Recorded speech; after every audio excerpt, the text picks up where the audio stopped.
meus queridos! Como é que vocês estão? Todos bem? Eu espero que sim. Eu sou Leide Evangelista, professora de Língua Portuguesa e de Literatura pela Rede Municipal de Uberlândia. Seguindo os protocolos de biossegurança, eu vou fazer a minha higienização. Primeiro passar o álcool em minhas mãos. Retirar a minha máscara e deixá-la em um local seguro. Passar novamente o álcool. E agora sim, nós vamos à nossa aula de hoje.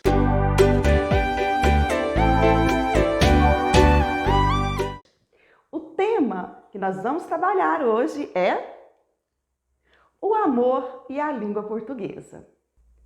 Mas o que é o amor? Bom, existem muitas definições para o amor. Mas nós sabemos também que é meio impossível definir algo que é tão particular, tão individual, mas ao mesmo tempo algo tão coletivo. É um sentimento complexo, né? E não se define, apenas se sente. E o que pode nos despertar esse amor é muito próprio em cada um. E quanto a você? O que é que te faz sentir o coração disparado? Mas que quando você está vivendo aquela situação, você se sente em paz. Não, cada um tem aí as suas prioridades, seus gostos, suas individualidades.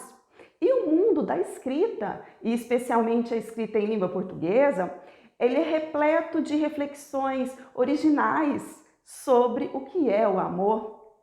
O amor é um dos tópicos principais da maioria dos livros, seja através de romances, de contos, de ensaios, de poemas. Ele é um tópico que nunca se esgota.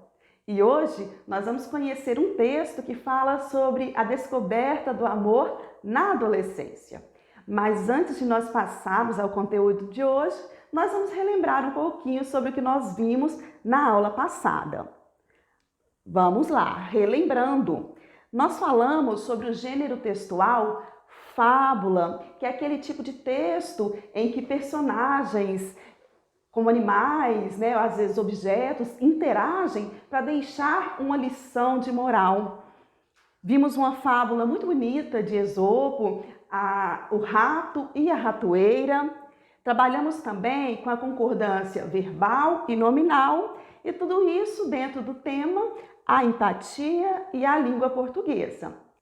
E hoje nós iremos trabalhar um gênero textual que vocês já conhecem, que é o conto, mas mais especificamente o conto de amor infanto-juvenil. Então, só para dar uma relembrada no que é o conto, nós temos ali como elementos personagens, narrador, tempo, espaço, enredo, conflito, tudo isso a gente já conhece bem. Além disso, quanto à sua estrutura, nós temos uma introdução, o desenvolvimento, que é aquela parte maior do texto, o clímax e o desfecho. Eu quero apresentar para vocês agora um livro do qual eu gosto muito e sempre trabalho com meus alunos assim nas aulas presenciais. Cochichos e Sussurros, de Edson Gabriel Garcia. Esse livro, ele tem uma leitura leve, tranquila. São 11 contos sensíveis criados por Edson Garcia sobre o universo inesquecível e excitante da adolescência. E o conto que nós vamos ler hoje é o segundo conto, né, aqui do livro, que se chama Pichação. Como o nosso tempo aqui é curto, eu vou resumir a primeira parte do conto e depois a gente passa a leitura, certo? Lembrando assim que o ideal é que vocês peguem o livro assim que tiverem a oportunidade e façam a leitura integral. Vocês vão ver, é uma leitura leve, gostosa, simples. Esse conto, ele começa com a ambientação do espaço. O narrador, que é também personagem, ele descreve como está a noite, como está a rua, que a essa altura está bem escura, está deserta, está calorenta.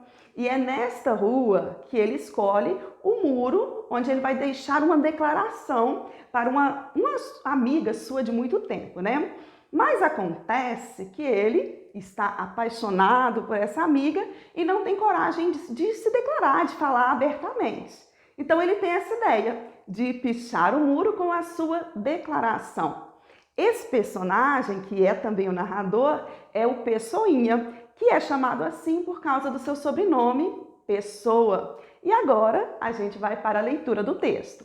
Vamos lá! Faz uns 5 minutos que cheguei ao muro. Nunca demorei tanto para pichar. Aliás, o sucesso do pichador depende da decisão e da rapidez com que se faz a arte. Estou demorando um pouco além do necessário. Logo passa alguém e quebra meu segredo. Preciso decidir, ou agora ou não mais. A tinta vermelha, nervosa dentro da lata, pede para sair. Olho em volta e não vejo pessoa alguma. Só a lua teimosa espiando meu segredo. Rapidamente, mas calmo, porque decidido, eu vou escrevendo letra por letra, palavra por palavra, compondo no muro a minha declaração.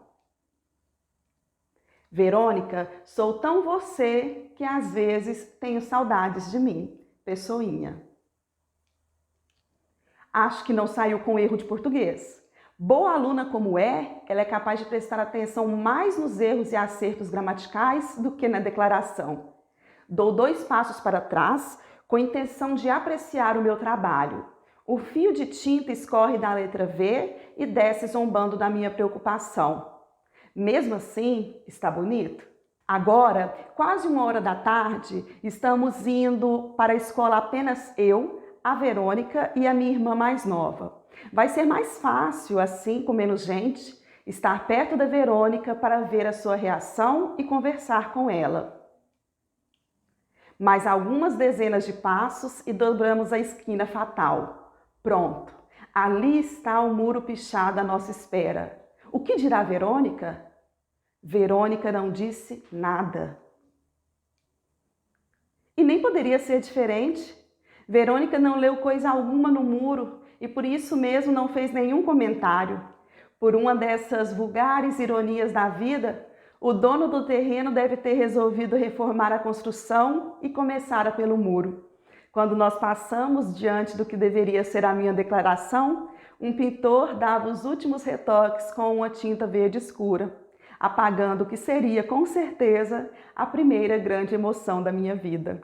Ah, gente, eu não sei vocês, mas eu fiquei na expectativa de a Verônica ver, né, essa declaração e fiquei curiosa também para saber se ela nutre esse mesmo sentimento de paixão, de amor pelo Pessoinha.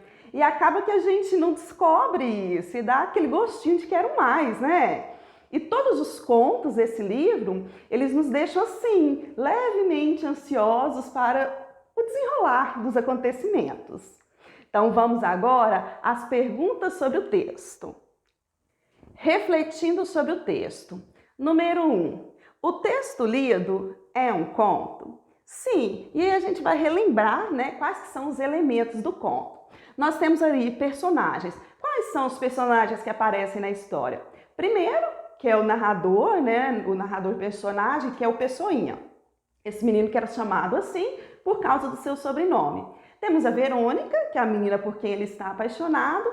Aparece a irmãzinha mais nova dele ali em algum momento. Narrador, como a gente viu, é o próprio Pessoinha, o narrador personagem. O tempo, essa história ela se passa entre uma noite, que é aquele momento em que ele fala ali, né, que a rua está deserta, é uma noite calorenta, e vai até a tarde do outro dia, que é quando acontece toda a desilusão, né? O espaço é uma rua ali do bairro, né? Uma rua próxima. O enredo é toda essa situação que a gente viu. E o conflito é aquela situação, problema, que acontece logo ali no início do texto. Ele está apaixonado e não sabe como se declarar.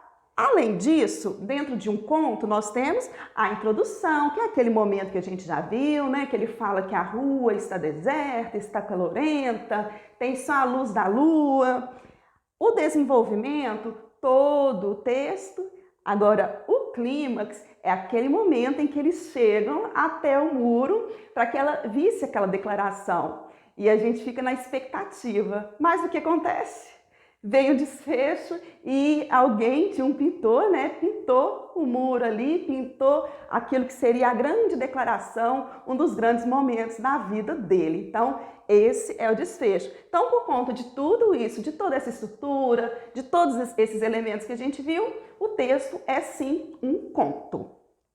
O conto, como eu disse, ele foi escrito por Edson Gabriel Garcia. Vocês conhecem esse autor? Biografia de Edson Gabriel Garcia. Edson nasceu no interior de São Paulo em 4 de junho de 1949. Ele estudou até se formar para professor, carreira que exerceu por 30 anos. Tornou-se também pedagogo, foi coordenador e diretor de escolas e já publicou muitos livros. Alguns desses livros foram traduzidos para outros idiomas.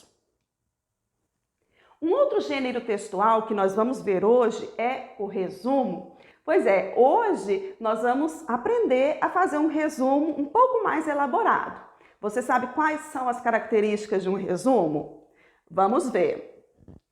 O resumo é um texto que usa a síntese e a objetividade. Então, não existem muitos detalhes dentro de um resumo. Ele é mais claro, mais conciso. São dispostos e apresentados os pontos essenciais, ideias ou fatos principais que foram desenvolvidos no decorrer de um outro texto. Esses pontos, eles são expostos de uma forma abreviada, sempre respeitando a ordem em que aparecem dentro desse texto que foi resumido. E como que a gente faz um bom resumo? Bom, primeiro, nós precisamos fazer uma leitura inicial desse texto, uma leitura bem atenta, né? Depois, nós vamos sublinhar as palavras que são mais importantes. Selecionamos também os fatos e as ideias que são mais importantes ali dentro daquele texto e tiramos, suprimimos os fatos que são secundários, as ideias secundárias. Além disso, nós trocamos frases que são grandes, né, por outras que sejam mais econômicas, mais sucintas. Além disso, é preciso também manter a linha principal do texto, ou seja, você não pode fugir do assunto que está sendo abordado ali no texto original. Use também uma linguagem clara, concisa, que te aproxime do seu leitor.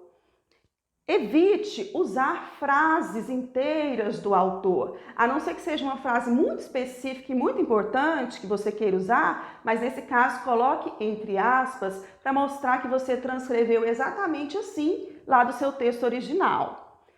E, principalmente, isso é muito importante, não exprimir opiniões pessoais. Aqui não é o momento de você dar as suas ideias, as suas opiniões. Você apenas vai resumir o que foi dito no texto, certo? Então, agora que a gente já viu como resumir um texto, nós vamos resumir parte de uma entrevista que foi concedida pelo Edson Gabriel Garcia. Número 1. Quais eram os anseios dos jovens na época em que você foi professor e diretor de escola? Ler ou escrever os ajudava a lidar com esses anseios?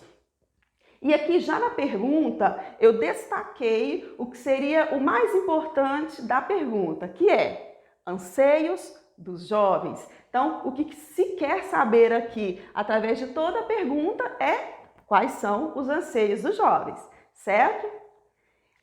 Agora nós vamos ver a resposta do Edson Gabriel Garcia. Observem as palavras e expressões que estão aí em destaque. Ele diz assim: penso que eram os mesmos dos jovens de hoje.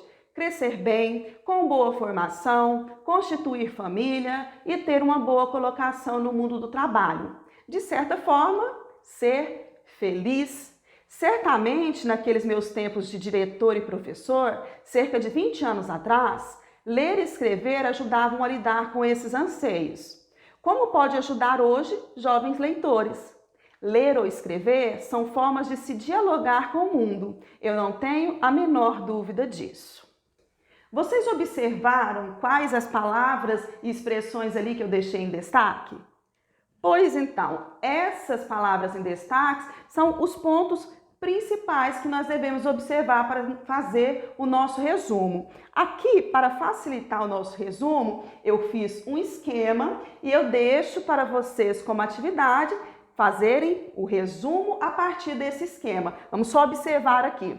Então, lá na pergunta, como eu tinha mostrado para vocês, anseio dos jovens é o que ficou de mais importante, né? O ponto principal aí da pergunta. Então, aqui nós temos o anseio dos jovens. Quais são os principais anseios dos jovens, de acordo com Edson Gabriel Garcia?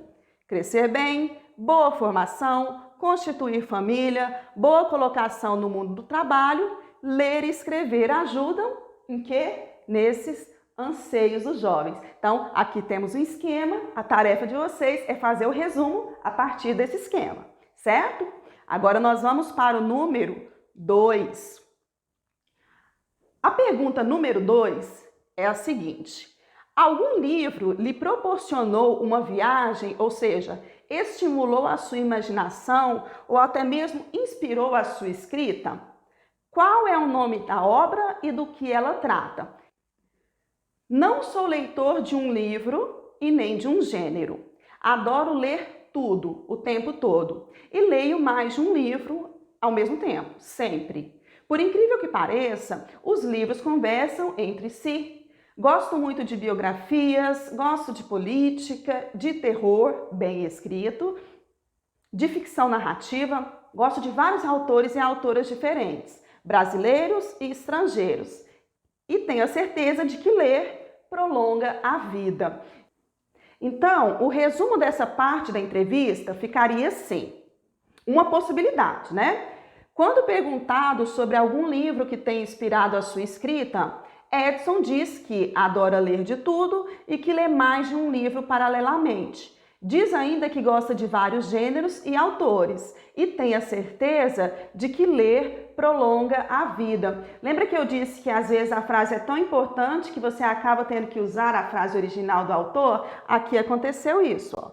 No entanto, ela vem entre aspas. Outra coisa que acontece, eu coloquei ali, quando perguntado sobre algum livro. Por quê? Porque lá na entrevista original era uma pergunta feita ao Edson. E aqui eu tenho que mostrar isso também, que quando ele foi perguntado, ele dá a seguinte resposta, certo?